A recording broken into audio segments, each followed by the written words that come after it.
एक सवाल आया है, एक जिज्ञासा आई है। शिव तो जन जन के गुरु हैं, फिर मानने की क्या जरूरत है? एक भाई ने सवाल भेजा है कि शिव तो जन जन के गुरु हैं, मानने की क्या जरूरत है? यानी ये मालूम है लोगों को कि शिव जन जन के गुरु हैं, जगत गुरु हैं तो जन जन के गुरु हैं। उनका कहना है कि ये तो मालूम ही है कि शिव जन जन के गुरु हैं, तो फिर मानने की क्या जरूरत है? एक बार की घटना मैं आपको सुनाता हूं। मेरे घर के एक आदमी ने हमको कहा कि देखिए थोड़ी हमको परेशानी है, जरा डॉक्टर से दिखला दीजिए। हमने कहा कि कौन डॉक्टर से दिखलाइएगा, सो बता दीजिए। उस आदमी ने एक डॉक्टर का नाम लिया और कहा कि वो बहुत अच्छे सर्जन हैं पटना में, उन्हीं से हम दिखलाते हैं, हमको दिखला दीजिए। उस व्यक्ति को मैं 15 साल से कह रहा हूं, अब तो ज्यादा 30 साल से कह रहा हूं कि महादेव को गुरु मानिए। उनका यही कहना है कि हमको तो मालूम है कि महादेव को गुरु गुरु है, तो मानेंगे काहे के लिए? और मेरे सौभाग्य से वो मेरे पिताजी हैं। उनको जब कहेंगे हम कि महादेव को, चाहे प्रोफेसर साहब कहें चाहे और गुरु भाई कहें, तो कहेंगे कि रे ससुरा, तुम्हारे पैदा होने के पहले से हम जानते हैं कि महादेव गुरु हैं, तो माने कौन चिहिले हैं? एक बार मेरे ही पिताजी ने मुझसे कहा कि हमको थोड़ा ट्रबल है,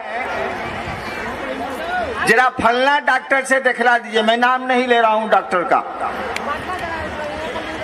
हम कहा बाबूजी आप जानते हैं कि वो डॉक्टर हैं? तो बोले कि आज से जानते हैं, हम उनसे इलाज करा रहे हैं, तो जानते नहीं है कि डॉक्टर हैं? हम कहा जब जानबे करते हैं डॉक्टर हैं तो दिखलाने का क्या जरूरत है? छोड़िए साले को,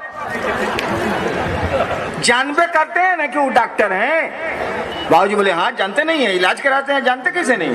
हम कहा जब जानबे करते हैं तो दिखलाने का क्या जरूरत है? मटिए साले को। बाबूजी बोले कि आप भारी बेहुदा है।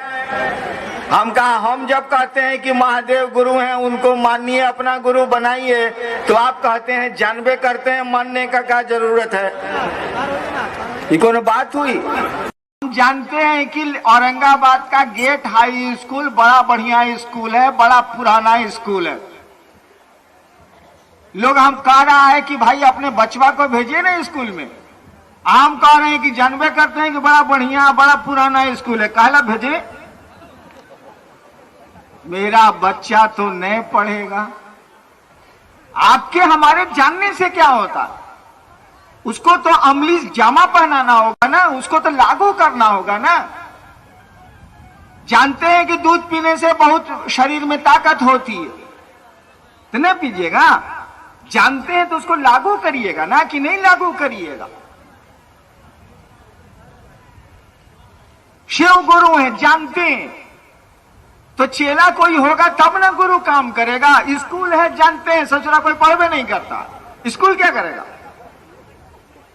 शिव गुरु हैं, यही ना मैंने कहा कि शिव जगत के गुरु हैं, जन जन के गुरु हैं। जगत का एक एक इंसान ये हक रखता है कि उस शिव को वो अपना गुरु बना सकता है। कोई उनका चेला ही नहीं, कोई उनको गुरु बनाता ही नहीं। वो महादेव करेगा तो क्या करेगा? और जान लीजिए एक बात, संपत्ति में बेटे का पोते का अधिकार होता है भारतीय कानून में,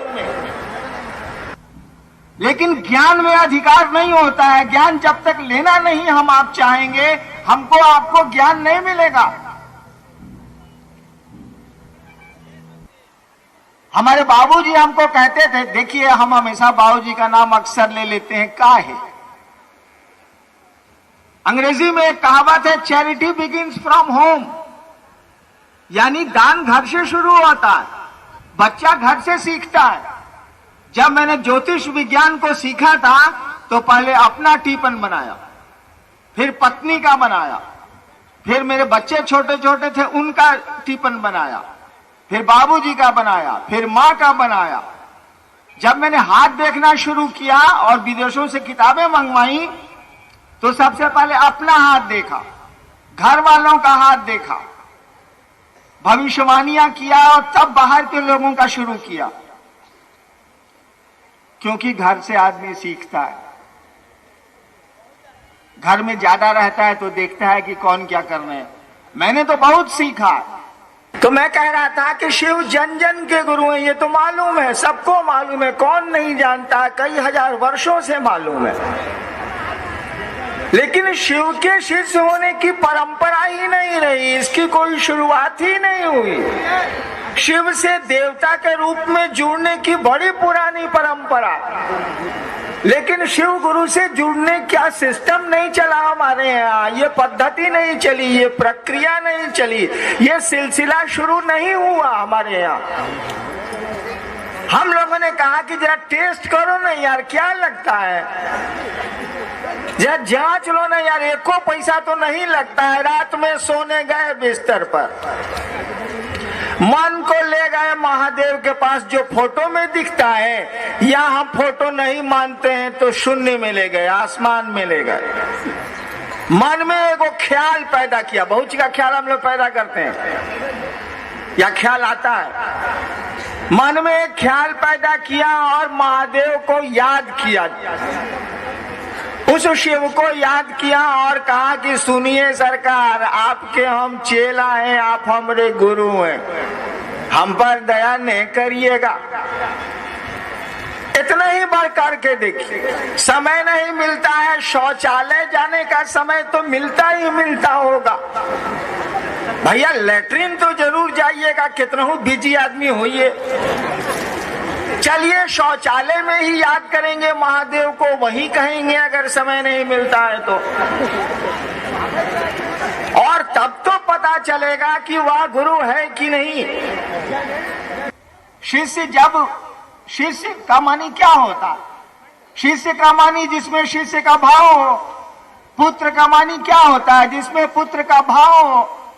पिता का मानी क्या होता है? जिसमें पिता का भाव हो। तो शिष्य का मानी वही होता है कि जिस आदमी में उस गुरु के प्रति शिष्य का विचार हो, भाव हो, उसी को शिष्य कहते हैं।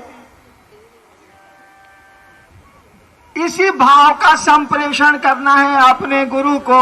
अगर वह गुरु होगा, विद्यालय में आप गए हैं, पढ़ाई करेगा अगर ठीक है तो जुड़ना पड़ेगा विद्यालय से, गुरु से जुड़ना पड़ता है। बाबा से आप सारी संपत्ति में हिस्सा ले सकते हैं, लेकिन बाबा अगर इस जिले का सबसे बढ़िया शिक्षक है तो उससे बिना पढ़े हुए, यानी उसका बिना विद्यार्थी बने हुए शैक्षणिक ज्ञान हम आप नहीं ले सकते। एक इलाके में बहुत बढ़िया मास्टर था, शिक्षक था वो, उसके 3 बेटे थे। तीनों को उसने कहा कि हमसे बढ़िया पढ़ाने वाला कोई नहीं है इलाके में, तुम लोग हमसे पढ़ लो। 2 को बेटा कहा कि बाबूजी आपसे नहीं पढ़ेंगे, हम लोग स्कूल में हम लोगों का नाम लिखा दीजिए। बाप क्या करेगा, लिखवा दिया। एगो बेटवा जो था मझिलका, वो पढ़ने लगा अपने बाप से। सही में वो शिक्षक बहुत बढ़िया था। एक दिन वो IAS हो गया। पीला बत्ती अंग रक्षक बॉडीगार्ड लेके गांव आया। दोनों भैया बथान में था। बथान आपके यहाँ पता नहीं क्या कहा जाता है, भोजपुरी में बगीचा जहां मवेशी वगैरह बांधे जाते हैं। मालूम हुआ कि मझिलका भाई आया है, दोनों भाई आए भैंस इस बांध उनके। बाप बूढ़ा था, रिटायर कर गया था। तीनों भाई बैठे। दोनों भाई ने कहा कि बाबूजी आप तो भारी बेईमानी किया। बाप बोला क्या बेईमानी किए बाबू? कहा कि इसको आप कलेक्टर बना दिया, हम लोगों को घासलेट बना दिया। बाप ने कहा कि देखो यार, हमको 6 बीघा जमीन है, हमको नहीं चाहिए, पेंशन 150 रुपया मिलता है, मेरा काम चल जाएगा। 6 बीघा में 2-2 बीघा बांट लो, तीनों भाई हो, हम बांट देते हैं। सुनते हैं कि बंटवारा में चावल का धोवन भी बांटा जाता है, वो बांट लो। लेकिन ज्ञान हम कैसे बांटे? ये लेना चाहा मझिलका तो दिए, तुम दोनों बोले कि हम स्कूल में दूसरे स्कूल में पढ़ेंगे। हम क्या कर सकते थे बोलो तो जरा। तो शिव बाबा के रूप में हमको सब कुछ आपको दिए हुए हैं। उसी ईश्वर की कायनात है ये, प्रकृति है ये, उसी ईश्वर की हवा है ये, उसी शिव का सूरज है, उसी शिव की ये दुनिया है, हम आप हैं। इसका भोग तो हम लोग भोग रहे हैं। हम आप जिंदा हैं कोई अपनी ताकत से, हवाएं दूसरे की, धूप दूसरे का, पानी दूसरे का, सब कुछ तो दूसरे का है। तो कहा जाता है कि शिव घर घर के बाबा हैं, चंदा मामा सबके मामा, शिव घर घर के बाबा। तो बाबा का तो जो सामान है, बाबा की जो संपत्ति है, उसका भोग तो हम आप भोग रहे हैं। हवाओं का उपयोग कर रहे हैं, धूप का कर रहे हैं, बादल का कर रहे हैं, दिन का कर रहे हैं, रात का कर रहे हैं, पेड़ों का कर रहे हैं, नदियों का कर रहे हैं। कहा गया कि यही जो महादेव घर घर का बाबा है, इससे बड़ा गुरु भी कोई नहीं होता है। गुरुनाम गुरवे नमः, जगत गुरु नमस्तुभ्यम। बहुत पहले की किताबों